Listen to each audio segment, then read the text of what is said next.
बाप मर गया, बाप के मरने के बाद बेटा मस्जिद में चंदा दे रहा है। मैं इसको नाजायज नहीं कहता मेरे भाई, जायज है, मगर बेहतर ये होता कि बाप अपनी जिंदगी में खुद सदका दे करके जाए। माँ का इंतकाल हो गया, माँ जिंदा थी तो माँ के ऊपर आप 10 रुपया खर्च करने के लिए तैयार नहीं थे।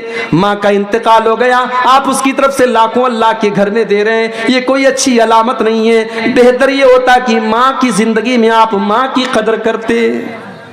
वअन्फिकू मिम्मा रज़क़नाकुम, ऐ ईमान वालो जो रोजी हमने तुमको दी है तुम उसमें से खर्च करो। मिन क़ब्लि अन यातिया अहदकुमुल मौत, मौत के आने से पहले। अब ये मौत कब आएगी कोई नहीं जानता, कोई नहीं जानता कि मौत कब आएगी। मेरे नौजवान साथियों, आज आप रात रात भर मोबाइल के ऊपर गंदे काम कर रहे हैं, क्या सोच करके कर रहे हैं? अभी तो जवानी के दिन है, अभी तो जिस्म के अंदर ताकत है, जब बुढ़ापा आएगा तो हम भी नमाजी बन जाएंगे, हम भी दाढ़ी रख लेंगे, हमारे माथे पर भी सजदे का निशान आ जाएगा। मेरे नौजवान साथियों, क्या आप इस बात की गारंटी दे सकते हैं कि आप बुढ़ापे तक जिंदा ही रहेंगे? मक्के वालों ने ताना भी दे दिया, ऐ मोहम्मद आपके बाद तो आपकी कोई नस्ल नहीं चलेगी। भाई दुनिया में इसी को तो बड़ी अहमियत दी जाती है। अगर किसी को लड़का ना हो, किसी को सिर्फ बेटियां हो, तो लोग ताना देते हैं कि इसकी तो नस्ल नहीं चलेगी, इसका तो वंश नहीं चलेगा। ये ताना कोई नया नहीं है, ये ताना तो 1400 साल पुराना है। ये ताना तो अल्लाह के नबी को भी दिया गया, ऐ मोहम्मद आपकी तो नस्ल न चलेगी, आपके तो कोई औलाद नरीना आपको नहीं, आपको तो कोई बेटा ही नहीं है, आपको कौन याद करेगा? हो लोगों, हमारी माँ को कोई गाली देता है तो हम जवाब देते हैं, हमारे बाप को कोई बुरा भला कहता है तो हम जवाब देते हैं। अल्लाह को अपने नबी से कितना प्यार है, अल्लाह को अपने नबी से कितनी मोहब्बत है। जब नबी को बुरा भला कहा गया, जब नबी को ताना दिया गया, अल्लाह ने कुरान की आयतें नाजिल फरमा दी, अल्लाह ने अपने नबी का जवाब दिया, इन्ना आतैनाकल कौसर फसल्लि लिरब्बिका वन्हर इन्ना शानिअका हुवल अबतर। ऐ नबी कौन कहता है कि आपके बाद आपका नाम न लिया जाएगा? इन्ना आतैना कल कौसर, ऐ नबी कल कयामत का दिन होगा, अहले ईमान आपके पास आएंगे, जब तक आपके हाथ से वो कौसर का जाम न पी लेंगे वो जन्नत के अंदर दाखिल न होंगे। इन्ना आतैना कल कौसर, ऐ नबी हमने आपको कौसर दिया है। ऐ नबी आपको जो ये कहता है कि आपके बाद आपका नाम लेने वाला कोई न होगा, ऐ नबी जाओ उनको सुना दो, जब तक दुनिया में अजान की आवाज जारी रहेगी, जब तक अशहदु अल्ला इलाहा इल्लल्लाह की आवाज बुलंद होती रहेगी, तब तक इस दुनिया के अंदर, आसमान के अंदर, जमीन के अंदर अशहदु अन्ना मुहम्मदर रसूलुल्लाह की आवाज भी बुलंद होती रहेगी। इन्ना आतैना कल कौसर, ऐ नबी हमने आपको बहुत भलाइयों से नवाजा है, हमने आपको कौसर से नवाजा है। फसल्लि लिरब्बिका वन्हर, आप अपने रब के लिए नमाज पढ़िए, कुर्बानी कीजिए। इन्ना शानिअका हुवल अबतर, ऐ नबी जो लोग आपके दुश्मन हैं कल उनका कोई नाम लेने वाला न होगा, कल अबू जहल का कोई नाम लेने वाला न होगा, कल अबू लहब को कोई याद करने वाला न होगा, लेकिन ऐ नबी आपके ऊपर जान छिड़कने वाले, आपके लिए जान देने वाले, आपके लिए जान लुटाने वाले और आपका कलमा पढ़ने वाले करोड़ों की तादाद में होंगे। इन्ना शानिअका हुवल अबतर, आपका दुश्मन ही नस्ल कटा हुआ है, आपके दुश्मन की दुम कटी हुई है। बेटा नहीं अल्लाह के नबी को, लेकिन हाँ अल्लाह के नबी हमारे लिए बाप की तरह है।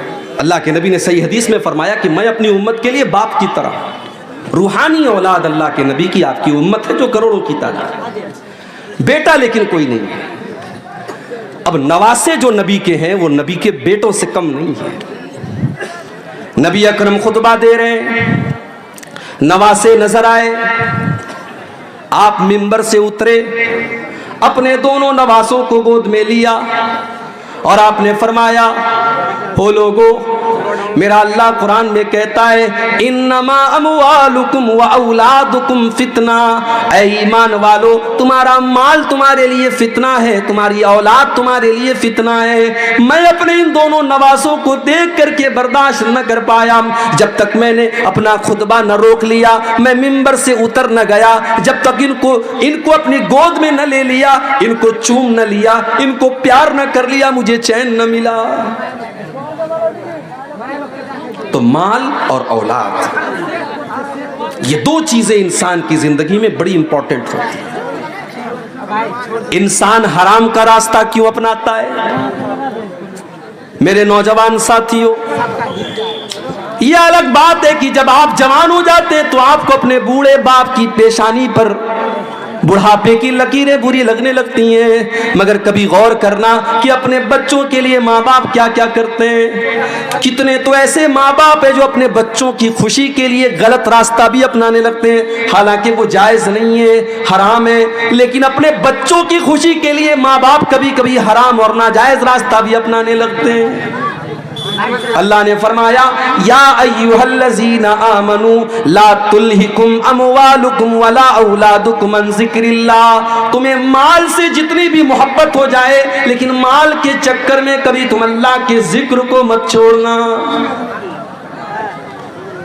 2017 की बात है, अल्लाह ने सऊदी अरब जाने का मौका दिया। मदीना के अंदर में असर की नमाज का टाइम था। अजान के 10 मिनट पहले मस्जिद नबवी से वॉकिंग डिस्टेंस पर एक नकाब की दुकान पर गया। नकाब खरीदा, मैंने सेलेक्ट कर लिया, पसंद कर लिया, रेट भी तय हो गया। मैं पैसा देने वाला हूं, नकाब देने वाला है। बगल में मस्जिद नबवी के लाउड स्पीकर से अजान की आवाज आने लगी, अल्लाहु अकबर अल्लाहु अकबर। दुकानदार ने काउंटर बंद कर दिया, पर्दे गिरा दिए, कहा शेख साहब बाद में आइएगा। मैंने कहा भाई मेरे अजान हो रही है, अभी तो जमात में 10 मिनट का टाइम है, अभी कोई मसला नहीं है, तुम पैसा ले लो, सामान दे दो। कहा नहीं, अजान हो चुकी है, इस बात की इजाजत नहीं है कि हम अजान होने के बाद कोई सौदा सलफ करें। आप नमाज के बाद आइए, दुकान मेरी खुली रहेगी, आपको सामान मिल जाएगा। अल्लाह की कसम, उस दुकानदार ने पैसा मेरी जेब में मौजूद है, उसने पैसा न लिया, उसने सामान न दिया। अजान की आवाज सुनने के बाद, ओ लोगों, आज सऊदी अरब के लोग बहुत बुराइयां करते हैं। अल्लाह की कसम, अपनी तमाम कमियों और कोताहियों के बावजूद आज भी इस्लाम अगर अपनी सच्ची हालत में पूरी कायनात के अंदर कहीं मौजूद है तो आपको उस मक्का मदीना की सरजमीन पर मिल जाएगा। अजान हो रही है, दुकान बंद, कोई सौदा नहीं होगा। मुझे कुरान की वो आयत याद आ गई, रिजालुल्ला तुल्हीहिम तिजारतुन वला बैउन अन ज़िक्रिल्लाहि व इक़ामिस्सलाह। मेरे नेक बंदे तो वो हैं, मेरे नेक बंदे तो वो हैं, मेरे अल्लाह वाले बंदे तो वो हैं, उनका कारोबार कभी उनको नमाज से नहीं रोकता, उनकी तिजारत उनको कभी नमाज से नहीं रोकती। सीमांचल के जलसे मैं बहुत बोल चुका हूँ, चैनल वालों से भी कई बार कहा है कि भाइयों इन जलसों को किस शक्ल मत बिगाड़ो। आपसे भी बार बार कहता हूं कि इन जलसों की शक्ल न बिगाड़ो। माँ बहनों से बार बार कहता हूं, ये जलसे हैं, ये कुरान और हदीस के नाम पर कायम होते हैं, इन जलसों के तकद्दुस को पामाल न करो।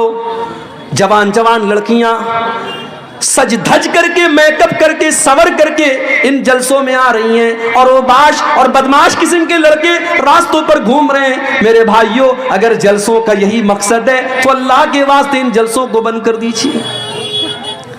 चैनल वालों, आपने गली गली नुक्कड़ नुक्कड़ चैनल खोलें, तकरीरों के एक तकरीर के 50-50 रिकॉर्ड करने वाले कैमरे लगे हुए हैं। तकरीरों को आपने रिकॉर्ड किया, आपने अपने व्यूअर्स बढ़ाने के लिए, अपने देखने वालों की, अपने दर्शकों की तादाद बढ़ाने के लिए आपने तकरीर कुछ थी, आपने उस पर गर्मा गर्म कोई टॉपिक डाल दिया, जो मैंने अपनी तकरीर में जो बात कही भी नहीं, जिसका जिक्र भी मैंने न किया, वो बात आपने मेरी तकरीर में उसका टॉपिक बना दिया उसको।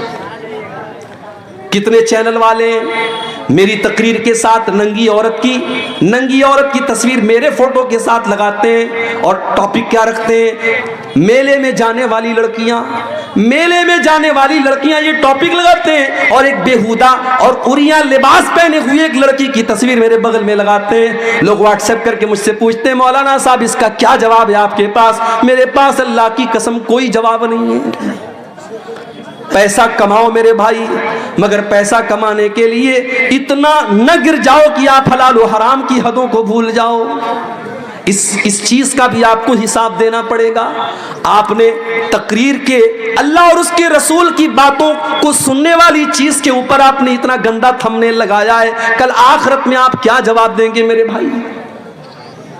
अल्लाह ने कुरान में फरमाया इन्नल्लज़ीना युहिब्बूना अन तशियल फाहिशतु फिल्लज़ीना आमनू लहुम अज़ाबुन अलीमुन फिद दुनिया वल आखिरा। जो लोग ईमान वालों के दरमियान बेहयाई को फैलाते हैं, वल्गैरिटी को फैलाते हैं, नंगेपन को फैलाते हैं, उनको आखिरत में जो अजाब होगा उनको दुनिया में भी दर्दनाक अजाब होगा। आपने नंगेपन को फैलाया, आपने उरियानियत को फैलाया, इससे तो अच्छा था बॉलीवुड की हीरोइनों के इंटरव्यू ले लेते, इससे तो अच्छा था बॉलीवुड के गानों को रिकॉर्ड करके अपने चैनल पे डाल लेते, कम से कम तकरीरें तो बदनाम ना होती, कम से कम जलसे तो बदनाम ना होते। क्या हो रहा है मेरे भाई? जलसों के नाम पर क्या क्या हो रहा है हमारे यहाँ, क्या क्या खुराफात हो रही है। इतने जलसे हो रहे हैं मगर हमारा नौजवान नमाज से आज भी दूर है। अल्लाह ने फरमाया ला तुल्हिकुम अमवालुकुम वला औलादुकुम अन ज़िक्रिल्लाह। माल के चक्कर में तुम अल्लाह को भूल न जाना, औलाद के चक्कर में तुम अल्लाह को भूल न जाना। और आज अगर कोई अल्लाह को भूल गया, उसकी जिंदगी में सब कुछ है, अल्लाह नहीं है, अल्लाह का जिक्र नहीं है, नमाज नहीं है, अल्लाह को याद नहीं करता है, तो दुनिया में तो जो होगा होगा, आखिरत में क्या होगा? वमन आरज़ान ज़िक्री फ़इन्न लहू मईशतन ज़न्का। जो हमें याद नहीं करेगा, जिसकी जिंदगी में सब कुछ होगा लेकिन अल्लाह नहीं होगा, उसकी जिंदगी को हम बेचैनी वाली जिंदगी बना देंगे। वो करोड़ों और लाखों कमाएगा लेकिन उसके घर में चैन न होगा, सास बहू के झगड़े उसके घर में होंगे, भाई भाई के झगड़े उसके घर में होंगे, उसके घर में ननद भाभी के झगड़े होंगे, उसके घर में देवरानी जेठानी के झगड़े होंगे, उसके घर में न चैन होगा न सुकून होगा, उसके बच्चे बीमार होंगे। जो हमको याद नहीं करेगा फ़इन्न लहू मईशतन ज़न्का, उसकी जिंदगी बेचैनी वाली बन जाएगी। वनहशुरुहु यौमल क़ियामति आमा, और कल क़यामत के दिन में ऐसे इंसान को अंधा बना करके उठाएंगे। क़ाल रब्बि लिमा हशरतनी आमा, वो कहेगा अल्लाह मैं तो दुनिया में अच्छा खासा देखा करता था, मैं आज अंधा कैसे हो गया? अल्लाह फरमाएगा कज़ालिका तत्का आयातुना फनसीतहा व कज़ालिकल यौम तुनसा। मेरे बंदे, तेरे सामने कुरान की आयतें पढ़ी गई, तेरे सामने नमाज की अहमियत बताई गई, तेरे सामने बेहयाई की बुराई की गई, मगर तू बेहयाई के काम करता रहा, तू नमाज को छोड़ता रहा, तू अल्लाह की याद से गाफिल रहा। जब तू दुनिया में अंधा बन गया तो आज हमने तुझको अंधा बना दिया। तो ये पहली आयत है कि अपने माल और औलाद के चक्कर में अल्लाह को मत भूलो। वमन यफ़अल ज़ालिका, और जो माल के चक्कर में अल्लाह को भूल जाएगा, जो औलाद के चक्कर में अल्लाह को भूल जाएगा, फ़उलाइका हुमुल खासिरून, उससे ज्यादा घाटे का सौदा कोई नहीं कर रहा है। हम ये समझ रहे हैं कि साहब हम दुकान कर रहे हैं नमाज छोड़ करके, हमारी दुकान में बड़ी बरकत हो रही, बड़ा पैसा आ रहा है। नहीं, पैसा तो आ रहा है मगर आप घाटे का सौदा कर रहे हैं। जानते हो फायदे का सौदा किसको कहते हैं? आओ एक मिसाल आपको देता हूं, फायदे का सौदा किसको कहते हैं। अल्लाह के नबी अपने साहबा के साथ बैठे हुए, एक सहाबी आते, अय अल्लाह के नबी, मैं अपने बाग की चहार दीवारी कर रहा हूँ, मेरा खजूरों का बाग है, मैं उसकी बाउंड्री कर रहा हूँ, और बाउंड्री करने में मेरे पड़ोसी का एक खजूर का पेड़ आ रहा है, मैं उससे कह रहा हूँ कि ये खजूरों का पेड़ तुम मुझे दे दो, लेकिन वो मुझे देने को तैयार नहीं है। नबी अकरम ने उसको बुलाया, कहा भाई अपने बाग की बाउंड्री कर रहा है, तुम्हारा एक पेड़ इसकी बाउंड्री के रास्ते में आ रहा है, तुम अपने पेड़ की जो मुनासिब कीमत है दे दो। उसने कहा नहीं, मैं नहीं दे सकता। उसने कहा मैं ये पेड़ नहीं दे सकता। अल्लाह के नबी ने फरमाया कि तो बताओ तुम्हें क्या चाहिए। उसने कहा हाँ, अगर इस एक खजूर के पेड़ के बदले में मुझे पूरा एक बाग दे दिया जाए तो मैं वो बाग के बदले में मैं एक खजूर का पेड़ दे दूंगा। नबी अकरम ने अपने सहाबा से कहा, ऐ मेरे सहाबा, कोई है जो इस पेड़ को खरीद ले, मैं उसको जन्नत की गारंटी देता हूं, इससे बेहतर खजूरों का बाग उसको जन्नत में मिलेगा। कोई है अल्लाह का बंदा जो अपना खजूरों का बाग इसको दे दे और इसका ये पेड़ खरीद ले। एक साहबी खड़े हो गए, उनका नाम था अबू दहदा। उन्होंने कहा अल्लाह के नबी, मेरा एक बहुत बड़ा खजूरों का बाग है, मैं आपको गवाह बना करके कहता हूं कि मैं अपना खजूरों का बाग इसको दे रहा हूं और इसका वो एक खजूर का पेड़ मैं लेकर के अपने इस सहाबी भाई को दे रहा हूं। सौदा डन हो गया। अबू दादा दौड़े दौड़े घर आए। उनकी बीवी उसी बाग में गई हुई थी। मुस्नद अहमद के अल्फाज हैं, हजरत अबू दादा बाग के दरवाजे पर पहुंचे और बीवी को आवाज दी, ऐ उम्मे दादा, ऐ मेरी बीवी, तुम जल्दी से इस बाग से निकल जाओ, ये बाग मैंने अल्लाह की राह में दे दिया है। ऐ मेरी बीवी, मैंने एक खजूर के पेड़ के बदले में इस बाग को खरीद लिया है, इस बाग को बेच दिया है और मुझे अल्लाह के नबी ने इस पर जन्नत में इससे बेहतरीन बाग की गारंटी दी है।